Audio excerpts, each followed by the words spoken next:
You've done a lot of work around your listings and reviews. Can you just walk us through how you've kind of implemented that? So we take a very localised approach to our marketing. We take each of our locations individually and almost treat them as their own separate business. So with 48 locations across the UK, it's a lot of work to manage every single site, all of their reviews, all of their listings. So we've used platforms to help us do that. So as an example, we use the Bird Eye platform to help us manage our listings and our reviews. And we take quite a considered view to our reviews. So we have a process that we work with in-house. Because we are in the care sector, we have to be quite careful about asking people for a review and when to ask them for a review. There's obviously times but it's not appropriate to ask for reviews. So we have a month-on-month rolling plan of who to ask for reviews and when, and we check very carefully with our local managers as to whether it's appropriate to ask. And we do that month on month using the team and using the platform as well to manage them. But we know how important those reviews are for our local marketing, so we keep pushing every month for more reviews across a variety of platforms. So not just the platforms that are care specific, but the generalised platforms like Google, Facebook, all of them as well. Yeah, Perfect. You've just mentioned it there. You've got 48 homes up and down the country. Yeah. So local teams, how do you in head office make sure that branding is consistent and kind of the initiatives you've got in head office are the same, or all of the local teams marry into that? It's definitely a challenge, and the bigger you get, the more challenging it becomes. So we take the approach that the marketing team take ownership of the brand and are fully accountable for our branding across all of our care homes. However, having said that, each of our care homes is individual. They offer different services, they're in completely different locations, so they very much have their own personality to market in the local area, and that's really important that you retain that whilst keeping that central message, that central theme that you want to push out. So to help structure our content and our marketing, we plan very carefully, we plan quite far ahead. We work with teams right across the care home. So our marketing team won't just work with the home manager, they'll work with the customer relations manager, they'll also work with the wellbeing team so that they're fully integrated into what the theme might be for that particular month for activities in the home, which creates some great content for our social media, for our PR and things like that as well. Amazing. You mentioned themes. What kind of themes do you do? So we do some really fun themes that are aligned with our activities in the home. So, for example, we have a travel and transport theme, which is quite fun this month. So that can involve all sorts of different activities for people. So it can be a one-to-one reminiscing. It might be relating back to that sort of person-centred care around talking to somebody about perhaps what their job role was in the past, or perhaps what their hobbies and interests are. And it can also broaden right out to a care home wide theme day, for example. So they might bring vintage cars and vintage bikes to the home, from bringing in the local community, getting the community involved in the life of the care home as well. So it gives us something to really hang our sort of marketing plan around for that month. Yeah. Amazing. So we'll go into the kind of certain topics or areas after this, but more generally for any kind of care provider that's listening, they're growing, shall we say. They're not as big as Country Court yet, but they're growing. What would the roadmap look like for kind of managing homes in all different directions? I think to take each of those care homes individually, to look at where they are now and to look at them as a care seeker would see them. And I think that's quite challenging to do, to put yourself into the shoes of the care seeker. In marketing, we're always taught to be the voice of the customer, and that's really important to put that first, I suppose. So to look at yourself online, to search your care home up and find how you present online. Do you present consistently across all the different channels that you can find your care home on? Are your listing sites all up to date? Really start with getting those basics right, and prioritise different care homes. In our group, we have care homes that have been in the group for the whole 40 years that Country Court has been around. They're very well established in their local communities. They have great referral sources. They have great links with the communities, and actually we do very little marketing proactively to support them because they're generally quite full, their beds are full, they have good referral sources and great recommendations from families. We also have care homes that are newer to the group, or even new build care homes that are starting with 76 empty bedrooms, and obviously that's where our focus of our marketing effort is. And there you're kind of starting with a clean sheet, and building up from scratch to really establish that awareness locally, both online and offline. And it's that mix of tactical marketing that you use differently in different places that's really important. Marketing a care home in central London is very much not the same as marketing a care home in rural Dorset or something like that. Very different. So it's really important to know your local area, and to really bring out those local relationships. So important. Yeah, absolutely. On the theme of local and local visibility as well, I assume that's a critical focus for you in your marketing. Yes, yeah, absolutely. So the marketing team at Country Court are based at our central services office.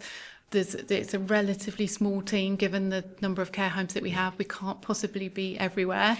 So it's the feet on the ground in the local area really important to us. And that's a whole team approach, whether it's people that are posting on our Facebook pages, or the home manager that's building relationships locally with anyone really, from care professionals right through to sort of local interest groups and community groups.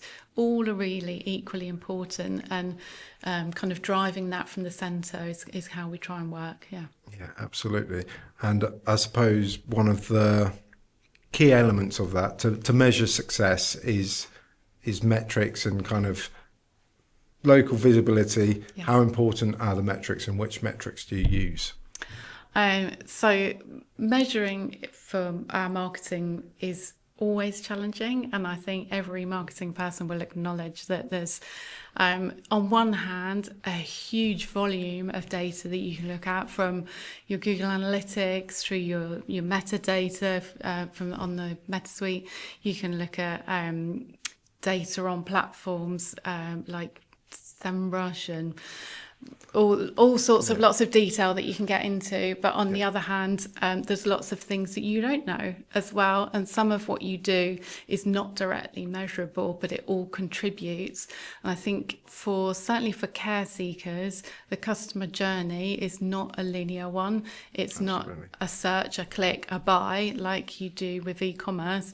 People take a very roundabout journey before they make that care inquiry, and I think what is quite unique is that more than one person is involved in the decision making. If you think about it, it's very much a family decision with multiple players involved in that, and trying to measure all those touch points is really challenging. We do look at cost per acquisition is probably a key one that we measure here, but we also look at our Google Analytics, our website stats, a whole range of things that we know contribute towards measuring the results of the activity that we do. Enquiries is probably the biggest metric that we look at, the volume of inquiries that we receive per month. Yeah, absolutely. And then with that data and all of the stories it tells you, how do you use that? Is it a case of prioritization? So home X has got lower occupancy, let's focus on that home this month? Yeah, absolutely. That's really you have to prioritise with the number of care homes that we have in our group. Like I said before, they're all at different stages of maturity. So it is that prioritisation, looking back over the campaigns that we've run and deciding what's worked for us and building on that really, and always looking forward, looking for the next sort of big idea and the next thing that we can use to really drive those inquiries. And it's getting more challenging. You know, the market, the care market, is definitely becoming more challenging, and those sort of private inquiries are becoming more sought after, I suppose. So yeah, it's definitely you've got to be there first. You've got to be people front of mind. You've got to be up there first in their search results. So it's just keeping on it all the time. Yeah, it's a lovely segue into kind of people first marketing. Before we go there, kind of, you've mentioned it there, you've looked back at old campaigns, what's worked, what can we reuse. What happens when new opportunities come your way? How do you kind of bite the bullet and say, yeah, okay, let's try that? Is there times that you go, I don't know if this is going to work or not, but let's give it a go? Yes, definitely. I would definitely say that.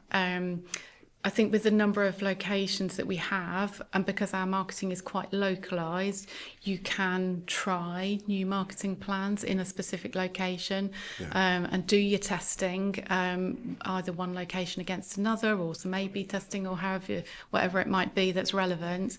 But definitely testing in individual locations before you would then roll out something across a whole group. So back to people first marketing then. Yes.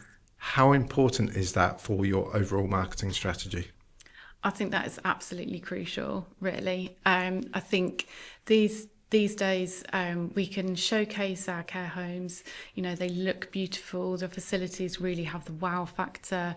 They're beautiful and luxurious. We have lovely facilities, that pubs and cinemas, and you know that initial wow factor is absolutely there as soon as you walk through the door, or you view them online. But what actually makes a difference to people, and what we know our inquirers ask first, is how well will you care for my mum?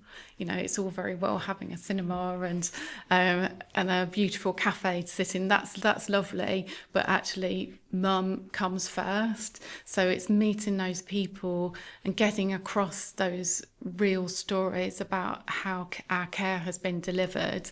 That is really what is important to us. You know, our company strapline is our family caring for yours. So getting across the fact that we treat our residents like family, showcasing those stories and really bringing out those personalities, I think is key, really. You know, I want to know that my mum's going to be well looked after, and I want to know who that person is that's going to be delivering that personal care. I want to know who that person is that's going to be taking her on the trip, and meet those people, and sort of, you know, for us in marketing to showcase all of that, that's where we want to be, really. Yeah, you've hit the nail on the head there with people first.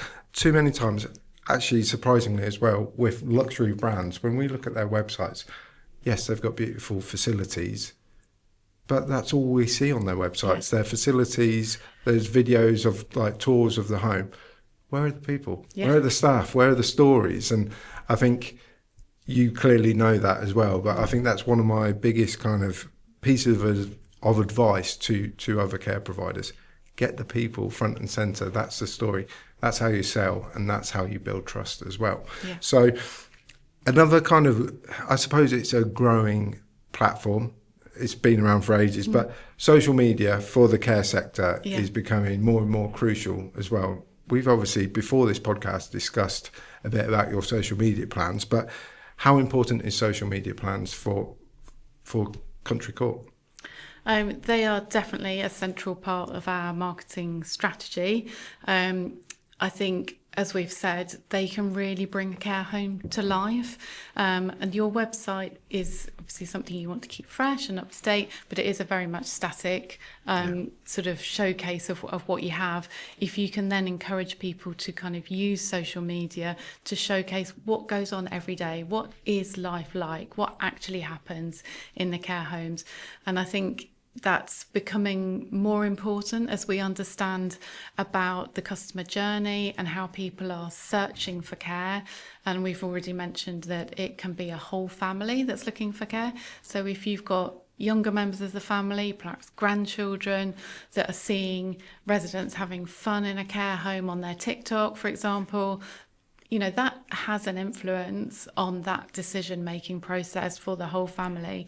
So I think we need to understand how people are searching online now, all the different touch points that they use along the way to kind of inform them and educate themselves. People, when they make that care inquiry, they've already done their background research. They know all about your Facebook page, and they know that you've got a coffee morning or a summer fair and that kind of thing. So I think it's crucial, really, that you're utilising all platforms as much as possible. Yeah. And I suppose formats are fast changing, and they're becoming crucial. 5 years ago, it was all websites and blogs, and posting that onto social media. People come to your site, read the blog. But we know families are anxious in their care seeking journey. They want information quickly as well. So videos fast becoming that kind of impact driver, sets a good first impression. And it's great for social as well. Video it paints more of a picture than just images alone. How are you kind of embracing video as a company, and how are you implementing that as well? So we have recognised, I suppose, that our video content is key. Like you say, you can get across so much more in a video than you can either in photography or in a written piece. People's attention span is really short these days, so you need to be quick, you need to be fast, and I think video is the medium that we can really deliver that. So working alongside people like Care Launch, like yourselves, taking the advice, using the resources that are available to us to deliver that video content and that social media content quickly is definitely central to what we're doing here at Country Court. Yeah. Now, for kind of providers who are smaller, they haven't got the massive in-house team, what are some of the kind of quick win opportunities that you yourselves have implemented that you've seen work well? What can people start to implement today to get a bit of visibility? I would say do a bit of research on Facebook or on TikTok or whatever your chosen platform is.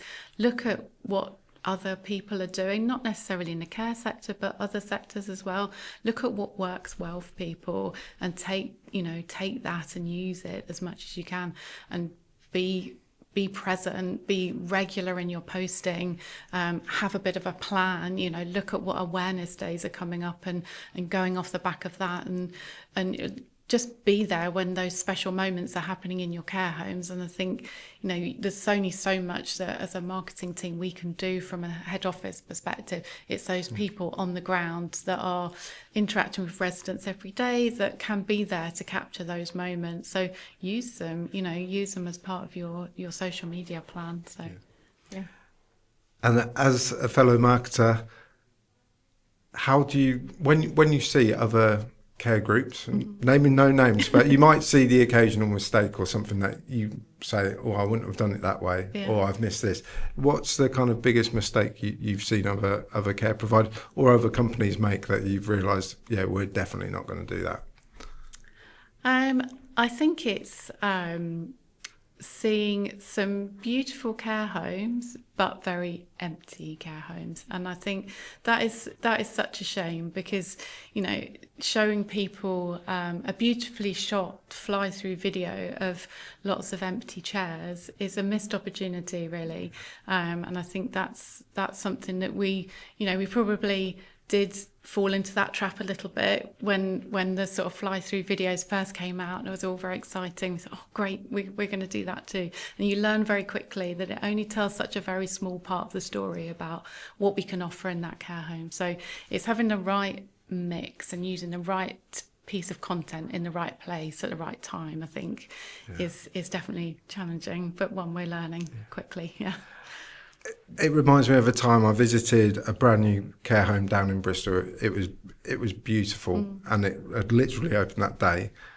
And I asked them, so how many people have you? No one yet. They'd opened without building a wait list, without getting anyone in for opening. And that seems like such a massive mistrick, like you say. What would with you and your team as well, you've obviously opened a number of care homes, started from scratch. What are the kind of quick win kind of opportunities to filling a care home as quickly as possible? I wish I had some quick wins. Yeah. I really do. But I think actually there aren't quick wins. And I think it is taking perhaps a little bit of a longer term view, in that I would say start early. Start much earlier than you think you need to as well.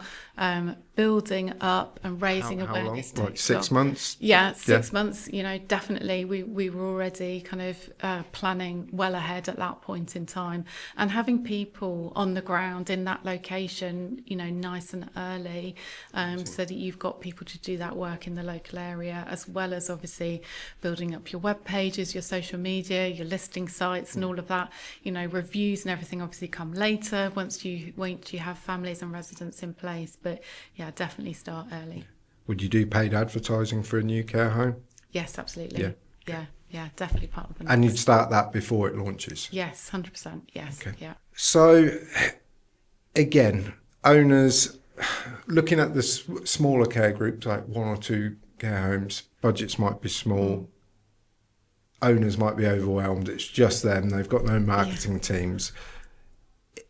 If you were to give them one area to focus on, what would it be out of any channel, any format? Is it the website? Is it social media? What would it be? I think getting your online presence right. I don't think there's one particular area. I mean, yes, your website is obviously important.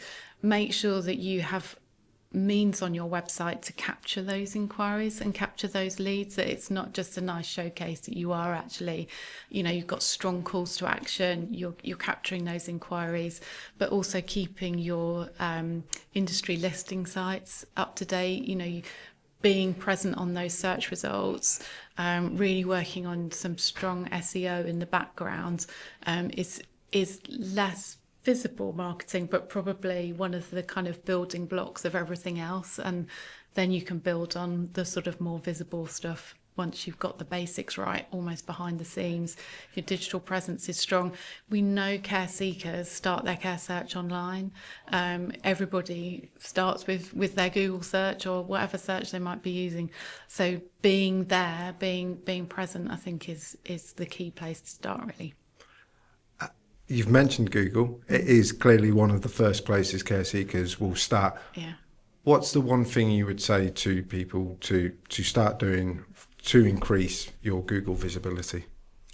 I think getting your Google My Business listing up and running early, because obviously if you are going to do paid advertising on Google, that needs to be there. So, and just doing your research in the background, look at your sort of local keywords, what's ranking in the local area for care searches, and just working off the back of that, really. And what local marketing tactic is underrated for the care sector? That's a good one, really. I think we use a real mix of online and offline tactical marketing locally. And I think actually local relationship building in quite a tight radius around your care home, actually getting to know the people in your local area who know everybody else, and working with those people. And the care sector is all about people, and we can talk a lot about digital marketing, we can talk a lot about social media, but it's actually those face-to-face relationships on the ground that can really make a huge difference to the success of a launch of a care home in an area. So I think that's really important as well, to get the mix right. Yeah, absolutely. And you can always bring offline online in terms of, say it's a partnership with a local football team or a doctor's surgery. You could always ask them for that valuable backlink to your website, and vice versa, to build that relationship. Absolutely. So, yeah. And we've touched on it a number of times, but just to finish off, how important is it to show people in your marketing? It's absolutely crucial. want our loved ones to be happy when they move into a care home. We know that the decision-making process is fraught with dilemmas, is stressful, it's difficult. We want to show people that actually a care home is a happy place to live out the rest of your life in. And I think that's why people are so important to incorporate into your marketing through your photography, your videography, the stories that you tell, your social media. That it just brings it to life, and it just makes it so much more relatable. You know, when people hear a story about, you know, a resident that we've made a lifelong wish happen for, and they can really relate it to their own dad or their own mum, all of a sudden it becomes somewhere that they can actually see themselves living in future. So that's, you know, it is, people are front and centre of everything that we do. So yeah. We're on a shared mission to, in some senses, change misconceptions of care. Yeah. It's that kind of social media, it's those stories of people. But for you, what are some of the best ways of changing those misconceptions of care? Because lots of care seekers will have them before they actually go in and visit a care home. What would you say to kind of care seekers along that journey? What should they do? I think it's about asking the right questions, and actually don't be afraid to ask questions. We get lots of care seekers on the phone asking, you know, I think I need a nursing home for mum. And then once you kind of dive into that and you kind of get into the nitty gritty of, well, why do you think a nursing home? Actually, they don't need a nursing home. They might need a residential home. And it's just that understanding of the terminology, kind of breaking things down for people. Don't assume that terms and wording that we use in our marketing is readily understood by a care seeker. Actually, the terminology is quite confusing. It's quite difficult to wrap your head around, and actually just bringing it back down and just putting yourselves in the shoes of that care seeker, being there to answer their questions, whether that's on your website, on your social media, or on the phone, whatever it might be. I think that will really help people and kind of answer their questions and just reassure people, I suppose, when they are making that decision. Yeah, absolutely. Amazing insight there. Thank you very much.